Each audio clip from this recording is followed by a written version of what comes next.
What is the tenderest cut of the beef?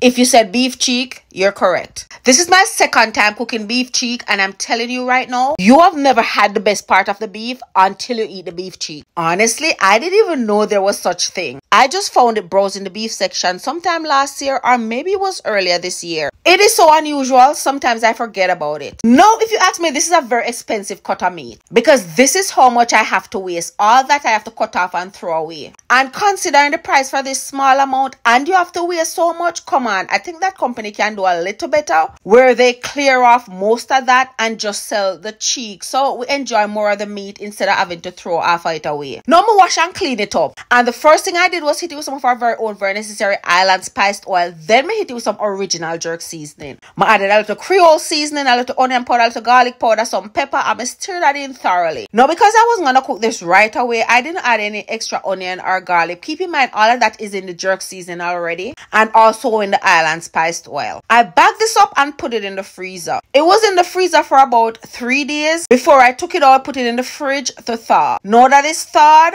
let's cook it. And you're gonna be surprisingly easy this is to cook. Pot on the stove, I added some island spiced oil, and be sure to get some of the pieces, and those leaves are bay leaves. Yes, they're also in the island spiced oil. I added the last of the rock sugar that I have. Then some ginger, enough garlic, and a chopped onion, and I stir fried that for about a minute and a half. What I'm trying to do is release all these flavors, and you get the most flavor by wilting them down a little. Then straight from the bag, I added my seasoned beef cheek.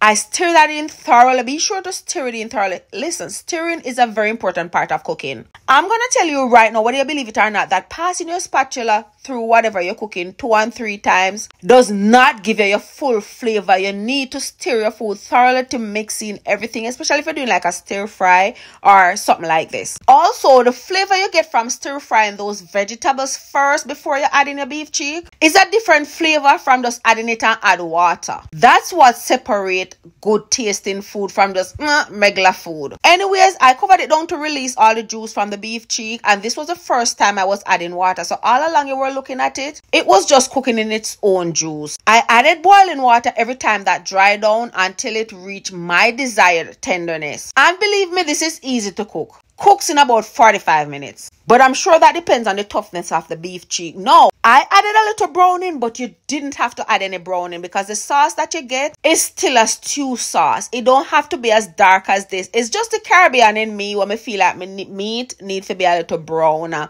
than usual. I serve this up with some white rice. You don't want nothing but white rice. Or you can eat some dumpling and banana or some ground food, ground provision with it. But the white rice, oh my God, mwah, chef kiss delicious. And I think this would be perfect with noodles as well. I also added a throw together salad on the side. Me call it not cucumber salad, but the braised beef cheek we come about. Oh my God, so delicious. Mwah, chef kiss tender. If you've never had beef cheek, you need to try it. If you think you love beef, you need to try beef cheek. Even if you don't love beef, you need to try beef cheek. This is how it looks when you bite into it, and tastes immaculate.